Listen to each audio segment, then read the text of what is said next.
Hey, Press.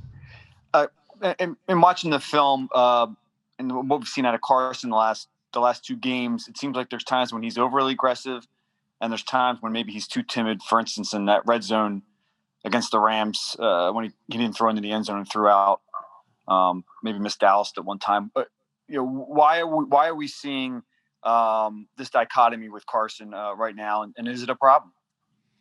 I think you've got to take every play into its own and understand why things are happening within each play, whether we missed a read, whether we missed a route, we converted something we weren't supposed to convert, and take everything in its own. We're not going to throw a blanket over this whole thing and say this is what's going on. We're going to investigate everything, do as much research as we can into why this is happening, what's happening. Are we efficient at this play? Do we put in the time in this play? Did we script it versus the right looks? Did we make it clear as coaches? That's what when we come back and we review our process of the game and how we prepared for a game, we look at everything. We uncover everything that we can, whether it's from our preparation, the way we coached it, the way we installed the play, the way we rep the play, all that. So we uncover everything we can to determine what's going on within each play. Rube and then Dave Zangaro. I understand what you're saying there, but in doing that process, have you picked up any trends as far as, because we're seeing Carson do things we haven't seen him do since he's been here as far as missing open guys and decision making. So what's your process or what conclusions have you drawn from that film process? I'll keep a lot of those close to the vest of what we're doing in terms of moving forward and how we're progressing with some of these. But I will say we've tried to do a very thorough investigation of ourselves as coaches, our offense in general. I think I got muted there. Am I good? Sorry, Press. We actually accidentally muted you. Oh, you're Sorry good. about that. I must have been saying something they didn't want me to say, so they muted me. No, everything, we continue to do that. I wouldn't say there's one common trend that's going on in things, but just in general as an offense, as a unit, we know we need to play better. We need to sharpen things up. And there's been that. There's been this sense of urgency. There's no panic within this organization, within this unit, any of that. It's just a sense of urgency to get things right and to put our best foot forward every time we walk out there. Dave and then Bo. Hey, Press, I'm sure there's enough on a rookie quarterback's plate, talking about Jalen Hurts, in terms of learning the offense from a quarterback perspective, and now he has some extra responsibilities like we saw on Sunday. How is he handling both of that, and is it kind of a juggling act for him right now? No, he's done a great job. We feel like all of our quarterbacks, they're responsible for knowing everybody's role at every single time. So if there's a time we throw Jalen in there, he's not. We don't look at it as he's a receiver. We look at it as we're getting two quarterbacks on the field. We're threatening the defense in some way, shape, or form, either with what we're doing or what we could possibly present to the defense in some way, shape, or form. So every time we do something like that, it's purely to give our offense an advantage and threaten the defense another way. Bo and then Ben. Hey, Press. It seemed like the offensive game plans were pretty different from week 1 to week 2, and I'm sure that what the Rams defense was doing had a lot to do with that. Which of those two is closer to what you think the identity for this team is? And, given the personnel you have, can you be as explosive as you want? Yeah, I certainly think we can be as explosive as we like to be. We want to be a balanced offense. I think everybody would say that.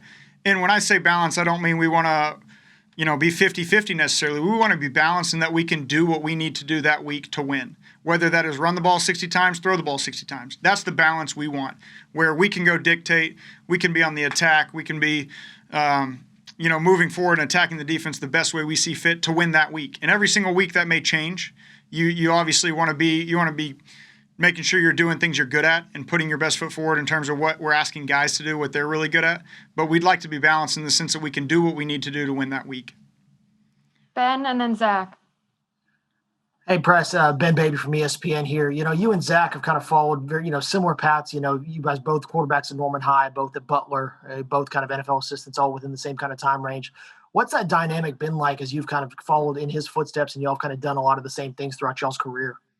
Yeah, it's definitely a really cool experience. Anytime, being the younger brother, being able to follow in his footsteps, like you said, I followed him in high school. I was 5 years younger than him, so I was always, he had gone through something and he was somebody that I could lean on as I was going into the next stage of whatever he had just gone through. So whether that was high school football, junior college football, college football, coaching in college, coaching in the pros, I've always had somebody that I trusted more than anybody, ahead of me doing these things, so I could lean on for advice, ask his opinion, and we've always had a very good relationships in terms of that, the communication. There's nobody I trust more in this business than my brother, so he's always been that person for me that I could lean on. Zach and then John. Hey, Press, Zach said this week's like any other game. How's that possible when it's your brother and you both have the roles you have? And then as a follow-up to that, too, how often do you typically talk to each other during the season? And how often have you spoken this week, if at all? We typically talk 2 or 3 times a week, probably, whenever we can. Our schedules, they're obviously very busy in season. But this week we have not really had a chance to connect, and we've I think that's been on purpose. Really this summer, we always spend some time together in the summer, but we kind of left football away just because we knew this was coming up early in the season. So we didn't want to put each other in that situation anyways. But there's nobody I'd rather compete with more than my brother, honestly. It's one of those things with your family, you're always rooting for them, but if anybody beats them, I want it to be me. So that's something, it's obviously a friendly competition that'll mean something more to us later down the line, but right now it's all about our teams, it's all about this game and putting our team in the best situation to go get a win. We have time for a couple more, so let's go John, Mike, and EJ. Hey, Press.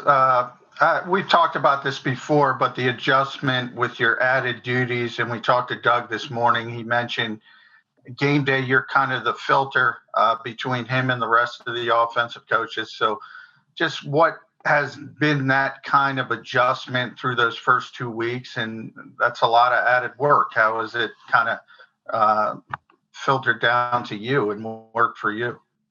Yeah, it really doesn't feel like it's been a lot different on a game day experience. Obviously my perspective is different sitting in the box versus down below. But even last year, Carson and I were on the phone communicating. Now we're just sitting side by side, going through the same, seeing the pictures together, communicating.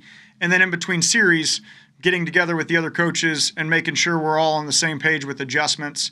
In the Rams game, we were getting some different looks front-wise. We made an adjustment, changed our run game, had some success in the run. And that's more just making sure we're getting Coach Stoutland, we're getting through the quarterbacks and the offensive line. Here's what we're looking for.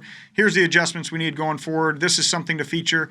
And then spreading that throughout. So the receivers, the tight ends, the running backs, they all kind of know what to expect if there were adjustments going through. And a lot of times you don't have to be side by side to somebody because we're all connected through the headset. But obviously Coach Peterson is on both sides of the ball. So in a series where we're all on the sidelines, defense is on.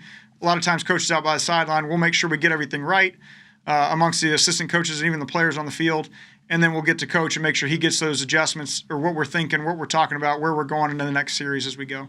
But it's been a pretty good transition, I believe. Go ahead, Mike. Hey, Press. We've noticed in kind of the passing game that the targets haven't been as spread out, I guess, as of late. You've had Reagor and Deshaun and then the tight ends. But how do you get more out of the slot receiver position? How do you get more out of the other outside wide receiver position, especially with Jalen sidelined? Yeah, I think that's kind of just trying to let the coverage really dictate where the ball should go. Obviously, we have an idea who our primary is on certain calls, but it doesn't always work that way. And that's kind of the adjustment. You have to go on some things. So there's been times those guys are featured and maybe the coverage dictated the ball goes somewhere else. And then there's a lot of times, even with the slot receivers, we're in a lot of 12 personnel where both our slots end up being tight ends quite a bit. So the target's going to those guys. Sometimes if we were in a different personnel grouping, that would be a different player sometimes. And sometimes you'll dual list personnel groupings on a certain play. And based on what we're getting out of the defense, we like to be in this versus that. And so that can kind of evolve through the game. We certainly go through everything, have an idea of who's getting what target or what the primary is at least. But everything's going to adjust off coverage. We're not going to force balls into certain people just because we believe that's who the ball should go to on a certain play or when we call a play. You have to adjust to what you're getting from the defense as well. Last question here with EJ. Hey, Press, kind of piggybacking off that, how big of a loss is losing Jalen Reagor for, the couple weeks you're going to be without him? And what have you seen from some of the young wideouts like JJ and John Hightower, who are, presumably going to get more snaps now? Yeah, obviously we're disappointed for Jalen. We felt like he was really growing into his role. And they're still young players, that missed an off season of these physical reps. So they're still kind of learning every single day as they go, and they will. So this is obviously unfortunate for him. But these other guys have done a great job. They've attacked this week of work. They're ready for it. We're really excited about what John and JJ have been doing on the field and the things they're going to do in their expanded roles as well. Obviously more snaps to go around for guys like that as Jalen recovers a little bit. But those guys are doing a great job. They're attacking their work. They're studying the playbook. They keep getting better. They keep growing every day.